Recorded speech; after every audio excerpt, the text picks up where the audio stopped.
Hello everyone, hope you're doing well. I'm pleased to be joined by Jason from JSGC YouTube channel. Go check it out, the links in the description. We're going to be taking a little look ahead to Sunday's game from a Man City perspective. Jason, thank you very much for joining me. Can I get your thoughts on Man City's transfer dealings so far? You've had a few major outgoings as well as incomings. It's been a bit of an odd one, really, hasn't it? Started off really well. We brought Erling Haaland in, and we've addressed that elephant in the room, so to speak, with our transfers and having that centre forward that's going to put our chances away and put the ball into the back of the net. So I think it was all at a 10 out of 10 window by the time we'd got that transfer sorted, as I wasn't too sure if City were going to get that done, and we did. So that was brilliant. And then just as the transfer window has been progressing, we brought in Calvin Phillips to replace Fernandinho. Another quality signing there for Manchester City. I'm hoping we're going to see Calvin Phillips actually this weekend. Would be really nice as well. We didn't get to see him during the Community Shield against Liverpool. And then we've just kind of gone out there and started selling some of our first team squad. But we've had players that have had 1 year left on their contract. They weren't really interested in signing a new contract. And I think City have assessed the situation and think, right, well, now is a good time to sell. So Raheem Sterling's fallen victim to that. So we've let him go. We've let Gabriel Jesus go. Thankfully, we've managed to keep hold of Riyad Mahrez and get him onto a new contract, as he could easily have fallen into that same bracket as well. And then we've started selling some of, I don't know if you're aware, but we've started selling some of our high quality young players as well. Gavin Bazunu, he's headed to Southampton as a player outgoing. We've just recently loaned James McAtee today out to Sheffield United as well, and we're expecting Liam Delap to be heading out as well. So these are young players that we like to use around our first team squad, and considering we're allowing 5 substitutes this season, where it would have been a perfect time for some of these young players to start getting minutes. So it's been a bit of a mixed bag from City in the transfer window, so to speak. So it'll be interesting to see how we start to adapt to that. I'm getting a sense that Pep's he's a very smart man. He knows what he's doing. He's going to start having a little bit of a tinker around with the team, and I suspect it'll be Phil Foden and Jack Grealish that are probably going to reap the rewards of that and start getting a lot more minutes for Manchester City. So it'll be interesting to see what we do with our policy in the window and how we end up putting that across onto the pitch. I think they'll to plan against Liverpool, obviously in the Community Shield, but give it 4 or 5 games, I'm sure they'll be well in with the flow to be able to start pushing off from where we left off from last season, which is hopefully retaining the Premier League. Out your 3 major outgoings, so Zinchenko, Jesus, and Sterling, is there any of them that you're disappointed to see go? While you might understand the reason for selling them, is there any that you think might be a mistake long term? For long term, I'd probably say it'd be Gabriel Jesus is probably the transfer that's probably hurt the most from my own point of view. He's just a player that worked hard. He was a player that gave everything for the team. He offered something different to the rest of our attack. He was versatile. He was willing to drop deep if he needed to. If he needed to go on the left, he'd go on the left. If he needed to go on the right, he'd go on the right. And I think that's just a little hole that's missing on in our attack now.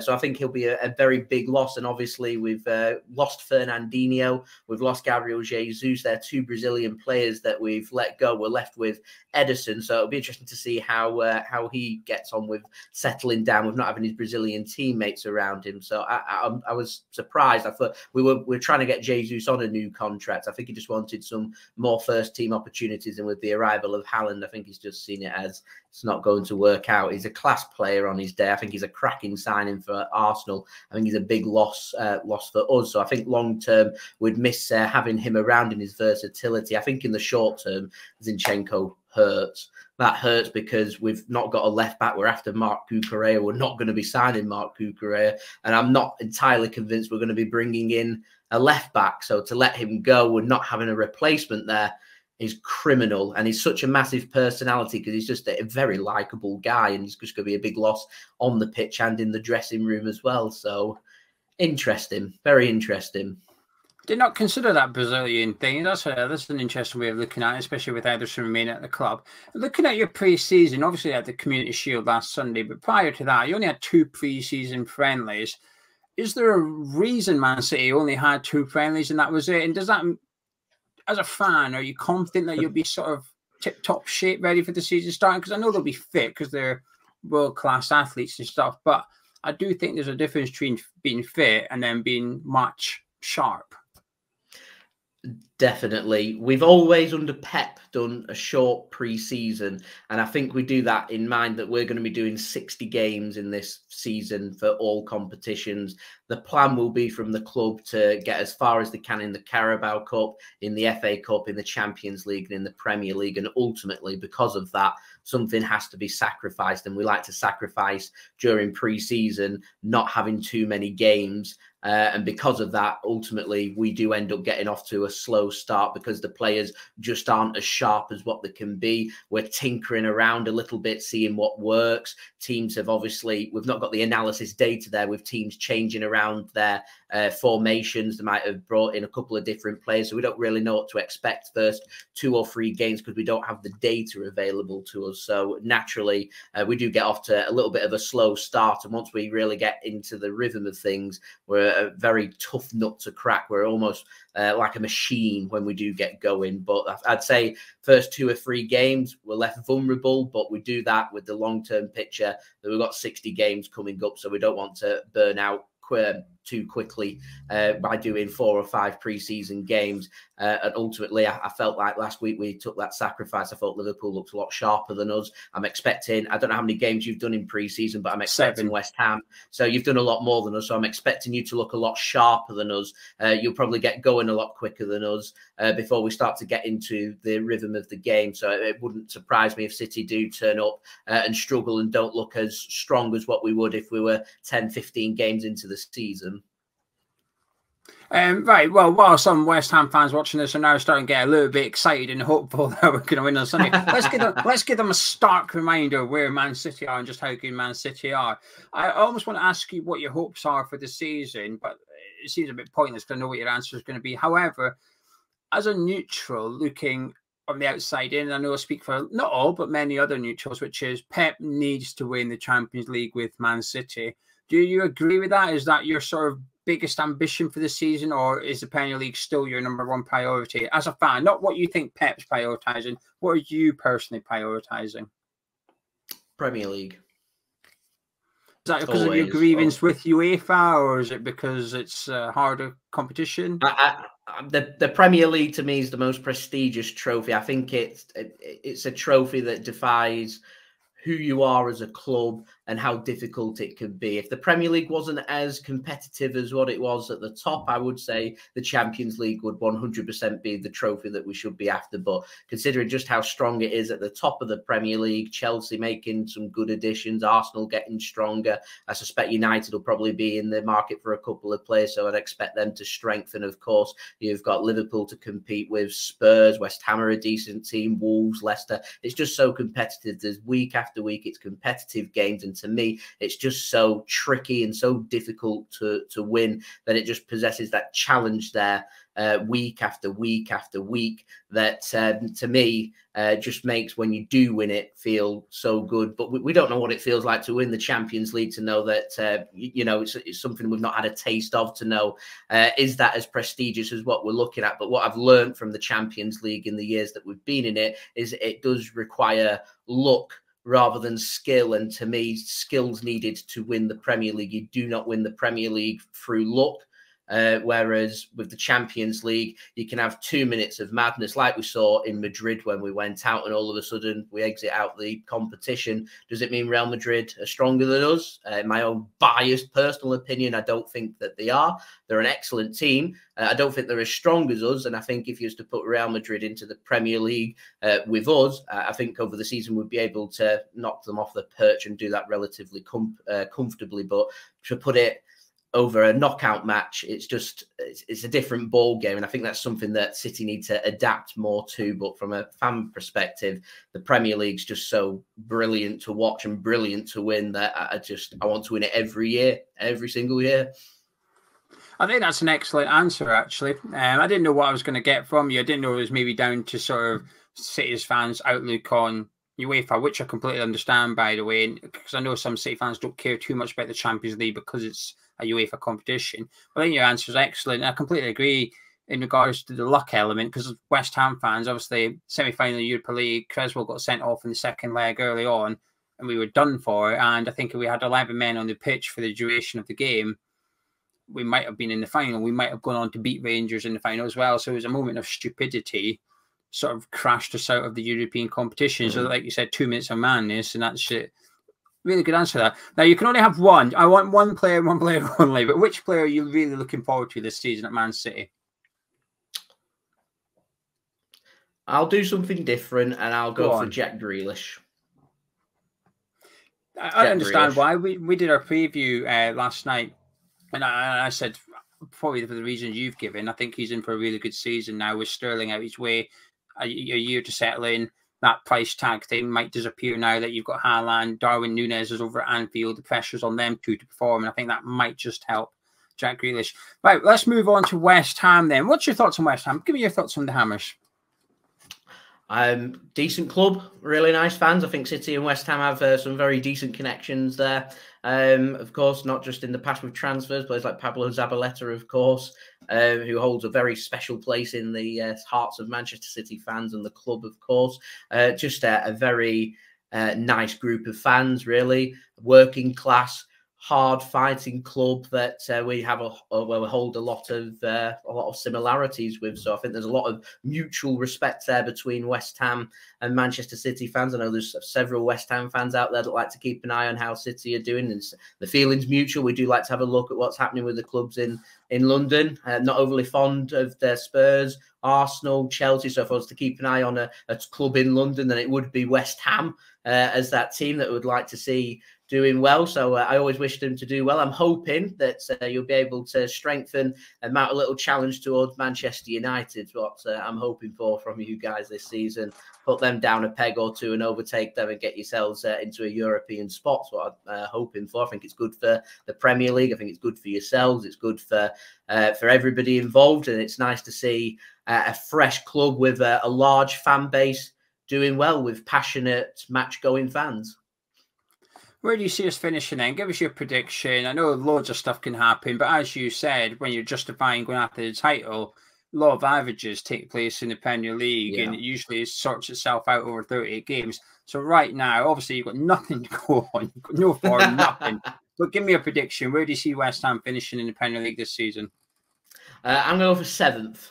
I think it'd be very difficult to be able to overtake the big 6. So you're looking at the rest of the pack. I can see Leicester selling their players, so I'm not too sure on their strength. Wolves, I'm not entirely impressed with as well. I'd be surprised if they're not competing for that Europa Conference League spot. But I just think West Ham are so organised, so well drilled. They know exactly what they're doing, how to play. They've a team that's just heading in the right direction. So I reckon 7th place, depending on the transfer business that gets done between now and the end of the window, will be quite important. Like I said, Manchester United, I think, seriously, are a team you could have a look at. That if they lose Ronaldo and don't strengthen in their team, you get off to a good start. Anything can happen, and finishing above Manchester United would be a sensational season, and getting a Europa League spot back as well would be brilliant for you guys. What I will say, right, as West Ham fans, we look at Man City and we think they need to win the Champions League. As a Man City fan looking at West Ham, do you think they need to win the Europa Conference League this season? I think it'll be a really good trophy for West Ham to win. A really good trophy. Kind of puts yourself out there on the European stage. I know for the first 2 or 3 seasons whilst we were in the Champions League, we had no pedigree in Europe. And because of that, we struggled. And you look for the confidence. So just winning a European trophy, whether that be the Europa Conference League, just gives you that little bit of confidence because it's in your brains. You know how to win in Europe in them important moments, in semi-finals and finals, like you was mentioning before with the Europa League semi-final last season. Just gives you that little bit of experience, that little bit of confidence, be able to push on and the next stage, get back into the Europa League. Can you go on to the final? Can you go on to win it? Can you break into the top 4? Can you get a Champions League spot? I just think winning the Europa Conference League will just help towards that confidence, towards building some kind of European prestige there. A trophy's a trophy. We've waited long enough for one, we'll take it. Yeah. Any players you admire from West Ham, and if so, whom? Always Mark Noble. Is he retired now, Mark Noble? Yeah, that's him done Yeah, now, unfortunately. Mark Noble's always a player I look towards and have a lot of respect for. In the current squad, Cresswell's a decent player, playing on the left. Probably Antonio as well is a decent player. We're going to have to keep a close eye on some of these players going into the game on Sunday as well, as these are players that are going to cause us problems. Balls over the top, latching onto them, causing our high line a bit of a problem. He knows where the back of the net is as well, so does like to cause us some problems. Bonner, decent player as well. So, yeah, decent team. It's that. I just think that is what West Ham is under David Moyes. It's a team that works hard. And if we've got the quality there. If we're not on it, you guys will be. So it's going to make a very difficult game for us on Sunday. Very difficult. Well, let's just turn our attentions to Sunday then. Are you feeling confident? Because you almost assume that Man City fans go into every game confident. Bar Liverpool, you must be confident winning them all. So how are you feeling ahead of Sunday? Whilst we've got Pep, I'm always going to be confident heading into any game that we can beat anybody. It's all about how Man City link themselves up and want to make a response from their last week's game against Liverpool. I'm confident that we can win the game. I'm confident that we can get Haaland on the score sheet, that we can get him adapting into our game. I think what's most important in this game is who scores first. I think if City score first, there's a crazy stat. I think it was 9 times out of 10. I think City do go on if we score the first goal to not only pick up points, but to win that game.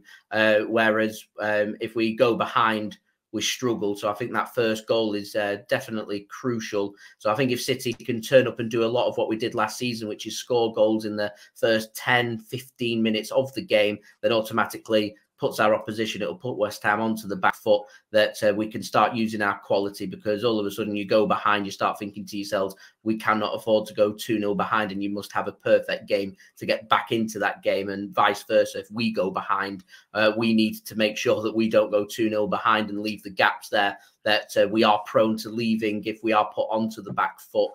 So it all depends on how both teams really approach this game. I think if West Ham have a go at us, which is what I am expecting, then I think this would be a very difficult game for us, particularly with us only having 3 games between our match against Aston Villa, where we won the Premier League at the end of May. So, yeah, it's difficult. Final question. Can I get your score prediction, please? I know 2 on Manchester City for this game. It wouldn't surprise me at all if it finishes 1-1. Do think it'll be both teams to score, but I'm going for 2 on Manchester City. I think City will take the lead. I'm going for Haaland to get himself his first goal for City, and De Bruyne as well to score for us. Well, Jason, thank you very much for joining me. If you want to hear and see more of Jason, please do go head over to his channel. The link is in the description below. If you enjoyed this video, do drop a like on it by clicking thumbs up. Subscribe if you're new to Hammers Chat. We'll be live on Sunday at 3:25 with our build-up show. We'll catch you then.